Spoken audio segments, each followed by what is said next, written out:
Hello दोस्तों, welcome to sleepy classes. यदि आप प्रीमिक्स इनिशिएटिव को फॉलो करते हैं, प्लीज इस टेलीग्राम ग्रुप को जरूर ज्वाइन करें। यहाँ पे आपको प्रीमिक्स के पीडीएफ जो है रेगुलर बेसिस पे मिलते रहेंगे। प्लस एक बहुत इंटरेस्टिंग चीज कि यहाँ पे जो पिछले प्रीमिक्सेस हैं इनको क्विज की फॉर्म में हर रोज शाम को 5 बजे आपसे शेयर किया जाता है। तो बेसिकली आप रेगुलर रिविजन भी करते रहेंगे इस ग्रुप में प्रीमिक्स का। तो आइडिया बहुत सिंपल है दोस्तों कि प्रीलिम्स मुश्किल होता जा रहा है, मेहनत और करनी पड़ेगी।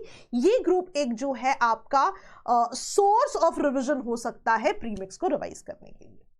तो that's it for this particular thing. Next हम देखते हैं क्वेश्चन। अब आपको करेक्ट स्टेटमेंट बताना है as per Koppen scheme of classification. तो एनसीईआरटी बेस्ड क्वेश्चन है ये। As per Koppen scheme of classification 4 options क्या दिए गए हैं कि tundra climate as per Koppen scheme जो है इसको इसलिए कहा जाता है based on the type of vegetation जो यहां मिलती है, जो कि लो ग्रोइंग वेजिटेशन है like mosses and lichens. Next चीज, एज पर कोपन क्लासिफिकेशन आपका जो टूंड्रा क्लाइमेट है एक रीजन ऑफ परमाफ्रॉस्ट है जहां पे सब सॉइल जो है फ्रोजन है। काफी छोटा ग्रोइंग सीजन होता है और वाटर लॉगिंग सपोर्ट भी यहाँ पे जो लो ग्रोइंग प्लांट्स है उन्हीं को मिल पाता है।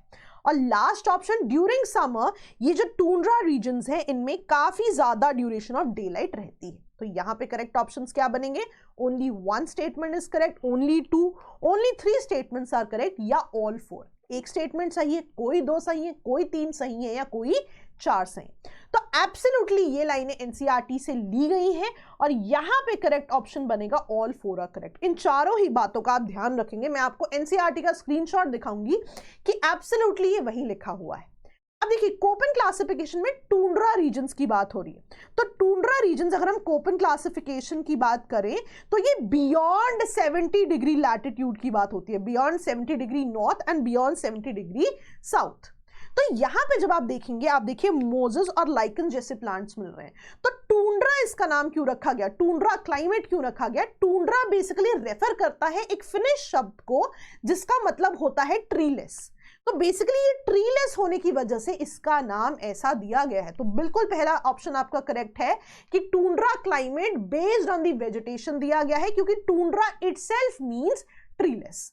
एक और चीज देखिए, एज पर कोपन जो है क्लासिफिकेशन इनकी सब सॉइल जो है फ्रोजन है। तो आपका answer as per Koppen classification होना चाहिए कि उनके हिसाब से टूंड्रा क्लाइमेट के क्या फीचर्स हैं।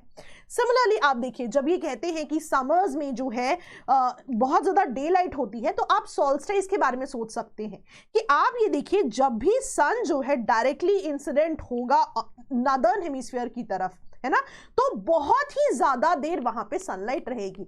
इवन इफ ये इक्विनॉक्स की तरफ जाता है ना, बेसिकली सन तो डायरेक्टली ओवरहेड 3 ही पोजीशंस पे हो सकता है, Tropic of Cancer, equator, Capricorn, है ना। इस समय पे सन कहां पे है? डायरेक्टली ट्रॉपिक ऑफ कैप्रिकॉर्न की बात हो रही है। तो by the time it goes to equator it takes a lot of time. ऐसा नहीं कि एकदम से आ गया। तो जब भी जो पार्ट टिल्टेड होगा टुवर्ड सन, वहां पे ऑफ कोर्स डे लाइट ज्यादा देर रहेगी। और आप ये समझिए कि इस टिल्ट को हटने में जितना ज्यादा टाइम लगेगा उतना ही ज्यादा जो है इन रीजन्स पे जिनको टूंड्रा क्लाइमेट कहा जा रहा है बहुत ही ज्यादा डे लाइट रहेगी, राइट। अब यहीं पे आप देखिए पोलर क्लाइमेट जो है as per Koppen classification NCERT में बियॉन्ड 70 डिग्री लैटिट्यूड को कहा जाता है। टूंड्रा क्लाइमेट और आइस कैप क्लाइमेट जो है पोलर क्लाइमेट के 2 सब टाइप्स है। अब टूंड्रा क्लाइमेट में आप देख सकते हैं इट इज बेस्ड ऑन, इसका नाम क्यों है? Based on the type of vegetation, right. यहां पे आपकी सब सॉइल फ्रोजन है ना। यहां पे आप देख सकते हैं बहुत ही ज्यादा long duration of the day रहेंगे ड्यूरिंग समर्स। और क्योंकि आप देख सकते हैं इंसुलेशन कितनी ज्यादा कम है यहां, तो आप देखेंगे ग्रोइंग सीजन भी बहुत ही ज्यादा शॉर्ट यहां पे रहता है।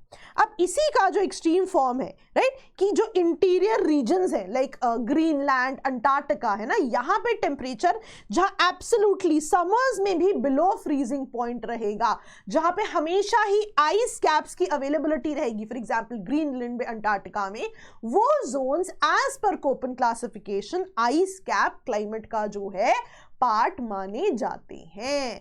तो आप इस पेज का जो है स्क्रीनशॉट ले सकते हैं, ये एब्सोल्युटली एनसीईआरटी से लिया गया है। चलिए नेक्स्ट क्वेश्चन करते हैं, क्योंकि हम पोल्स की ही बात कर रहे हैं। Now before that, world climate पे एक स्पेशल सीरीज हमने यूट्यूब पे दी थी, इसका कंपाइल्ड वीडियो है, 3 घंटे का वीडियो है, सारे क्लाइमेट टाइप्स डिटेल में कवर्ड है, जरूर आप इस वीडियो को देखिए। एब्सोल्युटली बहुत ही एफिशिएंट वीडियो है और आपके क्लाइमेट टाइप्स बहुत डिटेल में जो है कवर होते हैं। नाउ जैसा मैं कह रही थी, पोल्स की बात हो रही है, तो एक यूपीएससी में प्रीवियस एक क्वेश्चन आया हुआ है, which are the following best describes the polar code. तो यहां पे कुछ सेकंड के लिए आप पॉज कर सकते हैं, आप सारे ऑप्शंस को पढ़ सकते हैं और यहां पे करेक्ट ऑप्शन क्या बनेगा, कुछ सेकंड के लिए पॉज कीजिए और आपका करेक्ट आंसर क्या है। पोलर कोड बेसिकली एक इंटरनेशनल कोड है for safety of ships operating categorically in the polar waters, right. UPSC में पूछा गया है प्रीलिम्स में ये सवाल। तो कभी भी आप कोई टॉपिक प्रिपेयर करें तो उनसे जुड़ा हुआ जो करंट एस्पेक्ट है वो प्रिपेयर करना बहुत जरूरी है, क्योंकि ना पेपर में थीम्स रिपीट होती है। व्हेन आई से थीम्स, तो मैं ये नहीं कह रही कि किसी थीम का सिर्फ स्टैटिक पार्ट या सिर्फ करंट अफेयर पार्ट, होलिस्टिकली कि अगर मैं पोल्स के बारे में पढ़ रही हूं, अगर कोई चीज उससे रिलेटेड न्यूज में रही है मुझे वो भी पता होना चाहिए। So everything comprises of the static and current affair portion. तभी क्योंकि मैंने पोलर रीजन्स की बात की है एज पर कॉपन जो है क्लासिफिकेशन, मैंने करंट एस्पेक्ट भी पीवाईक्यू यहां डिस्कस कर दिया। अब थोड़ा डिटेल में देखें तो ये बेसिकली आईएमओ से जो एसोसिएटेड है, और अगर हम देखें तो ये जो कोड है ये रेगुलेशंस बताता है for shipping in the polar regions. और आप देखेंगे ये जो है इनटू फोर्स, ये जो पूरा कोड है इनटू फोर्स 2017 में आया है। और पूरा polar region absolutely international framework है, जो दोनों polar regions, north pole region और साउथ पोल रीजन जो है, दोनों पे जो है एप्लीकेबल रहता है। 2017 इंपॉर्टेंट डेट है कि सॉरी ईयर है जहां पे ये जो है it was entered into force. ठीक है जी। चलिए तीसरा क्वेश्चन, हॉटस्पॉट वोल्केनिज्म। अब ना यहाँ पे आप देखिए बहुत ही स्पेसिफिक सी चीजें हैं। पहला ऑप्शन क्या है, हॉटस्पॉट वोल्केनिज्म ऐसा वोल्केनिज्म है जो टिपिकली लिथोस्फीयर के इंटीरियर पार्ट्स पे होता है rather than zone of convergence या डाइवर्जेंस। यूजुअली जब हम प्लेट्स की बात करते हैं तो हम प्लेट्स को कन्वर्ज कराते हैं, डाइवर्ज कराते हैं, या they just slide past each other, है ना। तो ये कह रहा है कि हॉटस्पॉट वोल्केनिज्म, राइट, यूजुअली जब वोल्केनो में जो आपका मैग्मा बाहर आ रहा है, लावा बाहर आ रहा है, यूजुअली आप देखोगे वो प्लेट बाउंड्रीज पे आता है। लेकिन ये कह रहे हैं हॉटस्पॉट वोल्केनिज्म एक ऐसा वोल्केनिज्म है जो जोन ऑफ कन्वर्जेंस या डाइवर्जेंस पे नहीं आ रहा, वो प्लेट्स के इंटीरियर रीजन्स में आ रहा है। नेक्स्ट चीज कह रहे हैं ये एबनॉर्मली हॉट सेंटर्स में होता है मैंटल में, जिसको मैंटल प्लूम कहते हैं। लेकिन ये एक और चीज कह रहे हैं, टिपिकली, यहाँ पे शब्द देखिए जो कीवर्ड है टिपिकली, तो ये लिथोस्फीयर के इंटीरियर पार्ट्स पे होता है, आपके जोन ऑफ कन्वर्जेंस या डाइवर्जेंस पे नहीं होता। लेकिन आइसलैंड और Afar hotspot, Iceland hotspot and Afar hotspots ऐसे एग्जाम्पल हैं जो कि डाइवर्जेंट बाउंड्री पे है और ये एक्सेप्शंस माने जाते हैं। तो कुछ सेकंड के लिए आप पॉज कीजिए। करेक्ट आंसर क्या है, ऑल ऑफ द अबव। सीखना जरूरी है। तो ध्यान दीजिएगा, मैंटल प्लूम्स की जब भी हम बात करें ना, बेसिकली ओवर हीटेड मैग्मा है आपका। अब देखो मैग्मा जो है आपका मैंटल में वो इतना ज्यादा हीटेड क्यों है, बिकॉज इंटरनली आपका रेडियो एक्टिव डीके होता जा रहा है, राइट। अब रेडियो एक्टिव डीके कुछ ऐसे रीजन्स माने जाते हैं जहां पे रेडियो एक्टिव डीके इतना ज्यादा है कि वहां से मैंटल से आपका मैग्मा बाहर आता रहता है। अब जरूरी नहीं है कि ये रीजन्स हमेशा जो है कन्वर्जेंस या डाइवर्जेंस वाले हों। फॉर एग्जाम्पल आप देख सकते हैं कि कुछ स्पेसिफिक रीजन्स है, मान लो जैसे हवाईयन हॉटस्पॉट है। अब आप देखोगे ये किसी कन्वर्जेंस या डाइवर्जेंस जोन में नहीं आ रहा है ना, मोस्टली आप देखोगे प्लेट बाउंड्रीज जो हैं इनके आसपास आपका वोल्केनो आता है ना। लेकिन ये देखो ना, प्लेट बाउंड्री है, कोई कन्वर्जेंस जोन कोई डाइवर्जेंस जोन नहीं है, बिल्कुल मिडिल ऑफ द प्लेट पे है ना, not exactly middle but centre of the plate, है ना। तो ऐसे रीजन्स बहुत इंपॉर्टेंट हैं जहां से कि ये स्पेशली जो ओवरहीटेड मैग्मा है बाहर आता है, ये मैंटल प्लूम्स कहलाते हैं। और ये यूजुअली ऐसी जगह पे पाए गए हैं जहां पे आपका कोई भी डाइवर्जेंस या कन्वर्जेंस नहीं है। लेकिन इसमें भी एक्सेप्शन है। पहला एक्सेप्शन है आपका आइसलैंडिंग हॉटस्पॉट। अगर आपने प्लेट टेक्टोनिक्स पढ़ी है तो आपने पढ़ा है ये आपकी डाइवर्जिंग प्लेट है, डाइवर्जिंग प्लेट, तो आप देखिए जोन ऑफ डाइवर्जेंस में आ रहा है। सिमिलरली रिसेंटली एग्जाम में अफार जो जंक्शन है, अफार जंक्शन जो है न्यूज में था कि यहां पे प्लेट्स जो है एक दूसरे से दूर जा रही है, यहां पे भी आप देख सकते हैं मैंटल प्लूम का एप्लीकेशन रहता है। तो यूजुअली यस, ये प्लेट बाउंड्रीज के पास नहीं होता है, लेकिन ये दो एग्जांपल्स हैं जो कैटेगोरिकली डाइवर्जिंग जोन्स में देखे गए हैं, राइट? तो आपको कॉन्सेप्ट पता होना चाहिए। और यहां पे देखिए कीवर्ड है आपका टिपिकली, कि यूजुअली इन रीजन्स में होता है, लेकिन देखा गया है कि कुछ एक्सेप्शंस भी होते हैं। यूजुअली ये डाइवर्जेंस या कन्वर्जन जोन में नहीं पाया जाता है, लेकिन एक्सेप्शंस एग्जिस्ट कर रहे हैं कैटेगोरिकली डाइवर्जेंट बाउंड्री पे, राइट? चलिए नाउ एक जो है वीडियो है आपका YouTube पे, जहां मैंने इसका मेंस का एस्पेक्ट भी बहुत डिटेल में कवर किया है, तो आप जो है इस वीडियो को YouTube पे ढूंढ सकते हैं और जरूर इस वीडियो को देखें, आपके कंसेप्ट्स में और ज्यादा क्लैरिटी हो जाएगी, ठीक है?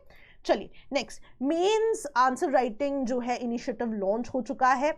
आप कभी भी कोई कोर्स लें तो मैं हमेशा कहती हूँ वहां पे आपसे कूपन कोड पूछा जाता है, तो वहां पे आप मेरा नाम लिख सकते हैं, आपकी फीस जरूर कुछ ना कुछ कम होगी। कोशिश यही करते हैं, मैं हमेशा कहती हूँ कि अफोर्डेबल कोर्सेज होना बहुत ज़्यादा ज़रूरी है, तो ये हमारा छोटा सा कंट्रीब्यूशन है इन योर प्रिपरेशन। आप and this is applicable for every course, आप सोशियोलॉजी, पॉलिटिकल साइंस, कोई भी कोर्स लेना चाहें, जीएस का कोर्स लेना चाहें, आप कूपन कोड में जो है एग्जैक्टली मेरा नाम यूज कर सकते हैं, आपको ज़रूर जो है बेनिफिट होगा। चलिए नेक्स्ट आ जाते हैं, एक और यूपीएससी का पीवाईक्यू देखते हैं, गोलान हाइट्स। अब गोलान हाइट्स जो है जिस साल ये न्यूज में आया था, बहुत ही ज्यादा जो है न्यूज में रहा था, तो ये कहाँ पे है? Central Asia, middle east, south east Asia, central Africa. तो आपका ये जो है मिडिल ईस्ट की बात है। आप देखिए ये आपका इजराइल रीजन, जॉर्डन, सीरिया, इस रीजन के पास आता है। आप देखिए गोलान हाइट्स, और यहाँ पे आप देख सकते हैं, हमेशा मैं कहती हूँ कि थोड़ा सा आसपास की चीजें भी देखना जरूरी है। फॉर एग्जाम्पल यहाँ पे आप देखिए डेड सी एग्जिस्ट कर रहा है, राइट? अगेन आप देखिए सी ऑफ गैलिली एग्जिस्ट कर रहा है, तो आपको एडिशनली चीजें पता होनी चाहिए। कभी कभी ना आपको जो है आसपास की चीजें भी पूछ सकते हैं। अगेन वेस्ट बैंक भी यूपीएससी में पूछा जा चुका है, ये भी देखिए यहीं पे एग्जिस्ट कर रहा है। और यहाँ पे आप इजिप्ट में देखिए जो सिनाई पेनिनसुला है वो भी एग्जिस्ट कर रहा है। अगर आप मैप में देखेंगे ना तो इजिप्ट में सिनाई पेनिनसुला, और फिर जाके कहीं अफ्रीका वाले पार्ट में इजिप्ट शुरू होता है। ये मैं आपको क्यों बता रही हूं, इजिप्ट एक ट्रांस कॉन्टिनेंटल कंट्री है। ट्रांस कॉन्टिनेंटल कंट्री क्या होती है? जो दो डिफरेंट आपके कॉन्टिनेंट्स में आती है।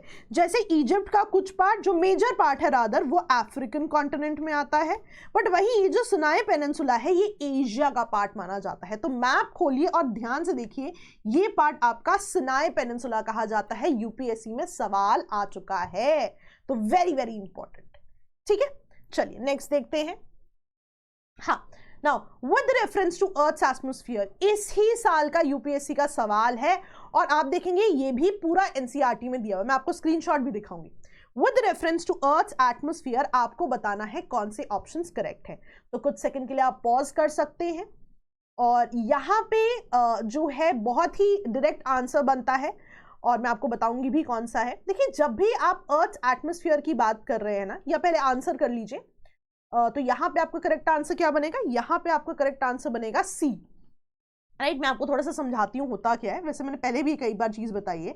जब भी सन से इंसुलेशन आ रही है, राइट, तो अर्थ की सरफेस उसको एब्जॉर्ब कर रही है। अब यही रेज जो है अब टेरेस्ट्रियल रेडिएशंस बनके इंफ्रारेड वेव्स की फॉर्म में जो है वापस जाने लगती हैं। अब ये जो वापस जाने लग गई हैं, इनको जो है यहाँ पे गैसेस एब्जॉर्ब करती हैं। और मैं आपको बता दूं कि अगर गैसेस इनको एब्जॉर्ब नहीं करती होती ना, तो जो भी इंसुलेशन आती है वो वापस चली जाती, एब्सोल्युटली ठंडा होता आसपास। ये जो गैसेस इनको एब्जॉर्ब करती हैं, गैसेस लाइक कार्बन डाइऑक्साइड या वाटर वेपर जो इनको एब्जॉर्ब करता है, ये जो है कहीं ना कहीं इस हीट को एब्जॉर्ब करके हमारे आसपास एक हीट का ब्लैंकेट बना देते हैं। तो ये बहुत इंपॉर्टेंट है कि ये जो इंफ्रारेड रेज हैं ये एब्जॉर्ब होती हैं बाय वाटर वेपर, जो कि आपके लोअर एटमॉस्फेयर में एग्जिस्ट कर रहा है। और आप देखेंगे, आप पढ़ते भी हैं कि कार्बन डाइऑक्साइड जैसी गैसेस भी, इनको ग्रीन हाउस गैसेस जिन्हें कहते हैं, वो भी इस रेडिएशन को एब्जॉर्ब करती हैं और हमारे आसपास हीटिंग कॉज करती हैं। मैं हमेशा ये चीज बताती हूं कि इस हीट को एब्जॉर्ब करना हमारे लिए बहुत जरूरी है, क्योंकि इसी की वजह से हमारे आसपास वार्मथ है।